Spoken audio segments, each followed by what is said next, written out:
Hello, welcome to Truth Behind the Showcases, your global fashion retail and supply chain podcast. Today, Wednesday, May 6. Manufacturing hits a 4-year high, but costs are climbing faster than you think. Hugo Boss beats estimates, but warns raw materials don't hit the consumers until 2027. Inditex quietly trims its Turkey footprint and what that signals for Mediterranean sourcing. Plus, US summer shoppers are prioritizing apparel, and the numbers are strong. I'm Sedat Sezer, breaking down the news and insight you need to start your day. Let's get started.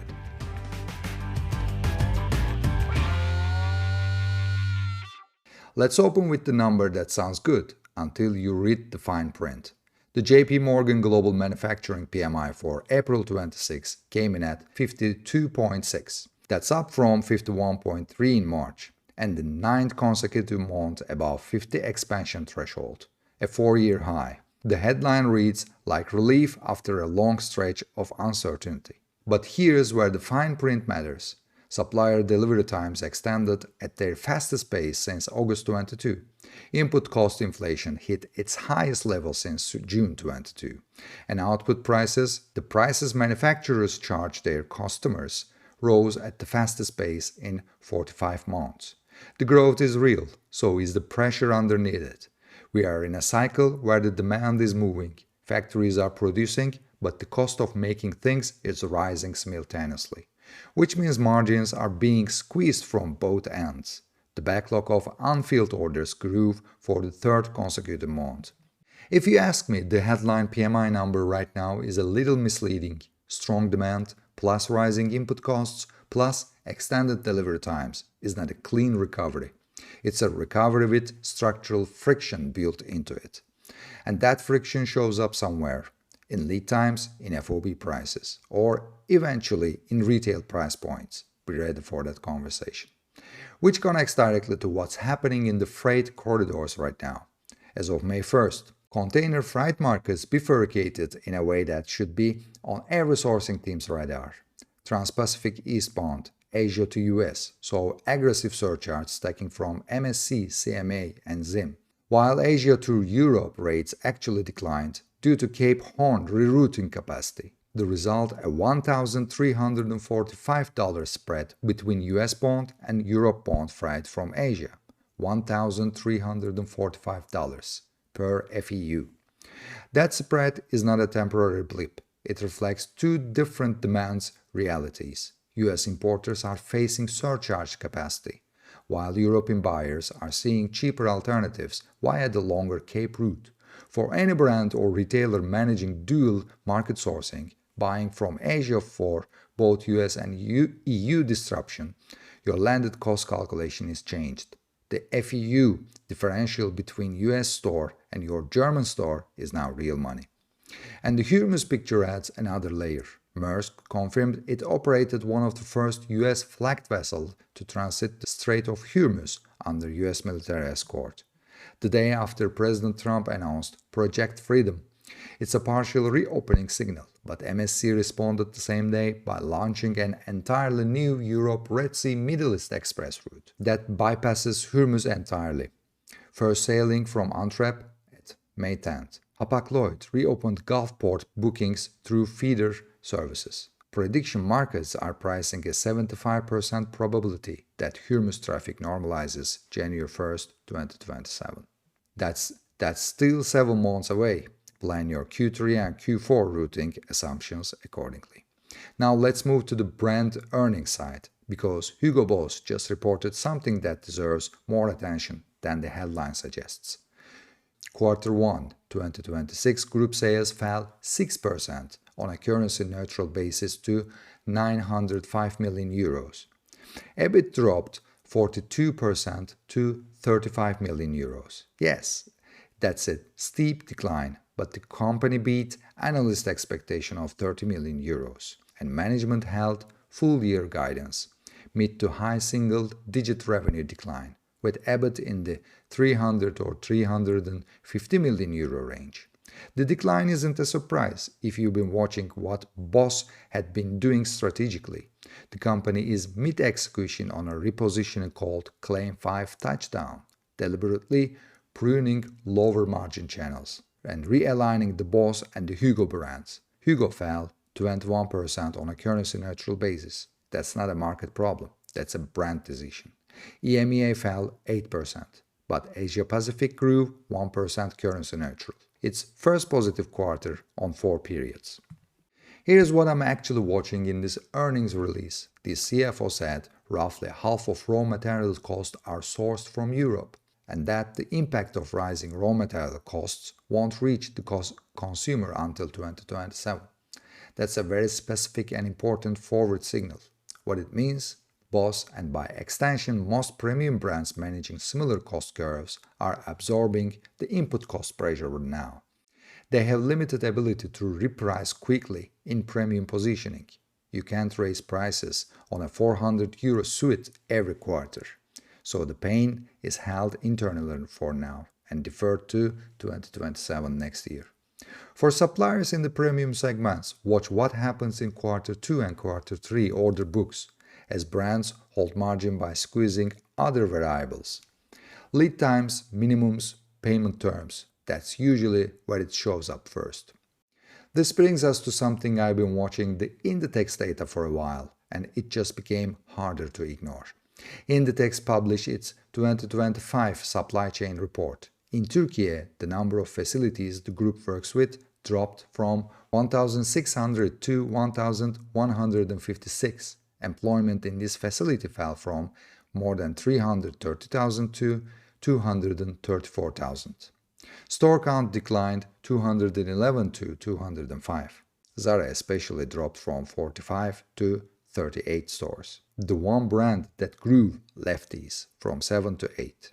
Now the global picture for Inditex is opposite. The group grew sales 39.9 billion euros in 2025. Net profit 6.2 billion euros. That's a healthy, expanding business. So what's happening in Turkey is not a group-wide retreat. It's a very deliberate optimization of one sourcing and retail node. From where I sit, there are two readings here. On the sourcing side, Inditex is concentrating volume into fewer, higher performing facilities, which is what you do when you're managing a more complex compliance and transparency framework. The brand still sees Turkey as a nearshore origin, but they were working with fewer partners at higher standards, at large volumes per partner. For suppliers in the network, this is either a consolidation opportunity or an exit notice. There's not much middle ground. On the retail side, I don't read the store count reduction as a market withdrawal. Drawing from 211 stores to 205 stores is marginal. Zara's reduction 45 to 38 looks like a portfolio rationalization. Pulling underperforming locations, not exiting market, lefties growing tells you the value and opportunity in the market is real. The broader signal for global sourcing teams, the world's largest fashion group, is quietly recalibrating its Mediterranean sourcing base. That's worth watching, whether or not Turkey is in your own supply map. Let's move to Russia, because 4 years after the Western exit, the picture there has become clear enough to read properly. When Western brands left in 2022, a wave of Russian fast fashion labels moved to fast to fill the space, Lime, Melon Fashion Group, and others. They expanded quickly into vacant mall space. For a moment, it looked like the market would absorb the gap smoothly, but it didn't. Russia's apparel and footwear market has contracted from $38.7 billion in 2021 to approximately $30.1 billion in last year. According to Euromonitor, that's a 22% decline, and the forecast for 2026 is further contraction to $29.7 billion. What produced this? Russia's economy contracted 1.3% in quarter 1 this year, the first contraction in 3 years, as the central bank's high-rate policy finally hit consumer spending. Local brands that expanding fast are now closing. In City, Ready Steady Go, Face Code, Just Close shut down. Modi's, Orbi, Lolokko filed for bankruptcy. Glory Jeans, one of Russia's largest apparel brands, closed hundreds of stores, shifted production to China, and started selling its own factories. Rising production and textile costs are forcing Russian brands to raise prices. That's pushing lower-income consumers towards unbranded goods on wild berries on Ozon. The market is effectively bifurcated. Some premium recovery at the top, and the platform-sourced no-name product at the bottom. The middle is collapsing. For any brand still operating in Russia, and a handful of Turkish brands are, this is the operating environment. A shrinking market, a squeezed middle, and a consumer base under real economic pressure. The wartime gains were temporary. What's left is structural. The transition takes us to the consumer side, because outside Russia, the picture looks meaningfully different. A survey of 648 US consumers conducted by Optimove found that 52% plan to spend more this summer compared to last year. Only 17% plan to spend less. And at the top spending category is apparel, chosen by more than 80% of respondents. Swimwear at 50%, beauty and skincare below 50%. Now, I always take a single survey consumer data with some caution. 648 people is not the whole market, but the directional signal here is meaningful. Quality ranked as the primary purchase criterion for 81% of respondents, but the price 70% and the brand reputation at 45% are what actually trigger the purchases. The gap between quality and price is the structural tension every mid-market premium retailer is managing right now. The consumer says they want quality, but the thing that gets them to the register is still price, and the channel is hybrid. They research online, they decide in store, they return everywhere. For retail buyers heading into summer buys, the consumer intent data is positive, but you are selling to someone who wants quality and responds to price. Value communication is the execution change, not product quality itself. Which connects directly to a longer horizon market structure story. Global Data just published its Global Womenswear Market 2030 report. The headline, Womenswear will outperform the broader apparel market through 2030.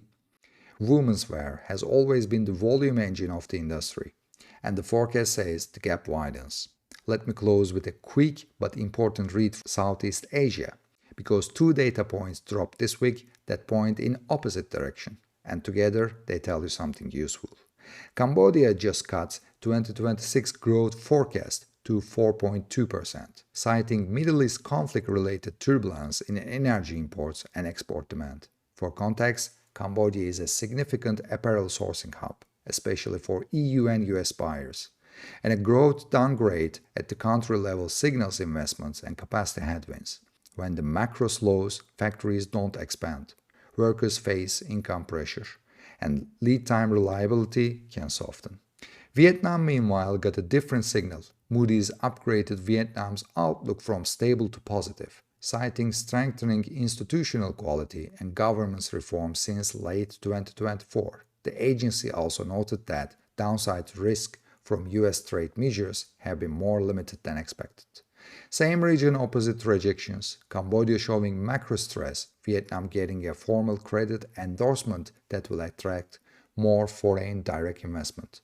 For any brand in the middle of a China Plus One or Southeast Asia diversification strategy, this distinction matters. Vietnam's Moody's upgrade is a signal about where the next wave of apparel and footwear investment capacity will likely concentrate. The main question I want to leave you today is, manufacturing is at a 4-year high.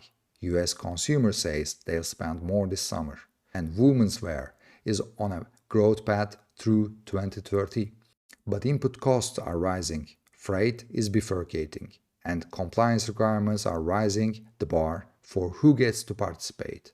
In that environment, which part of your supply chain are actually ready for, the demand or the cost? That's all for today's analysis. To make sure you never miss the insights behind the numbers, hit subscribe wherever you get your podcast. I'm Sedat Cesar. Thanks for tuning in. I'll see you tomorrow, and until then, stay ahead of the curve.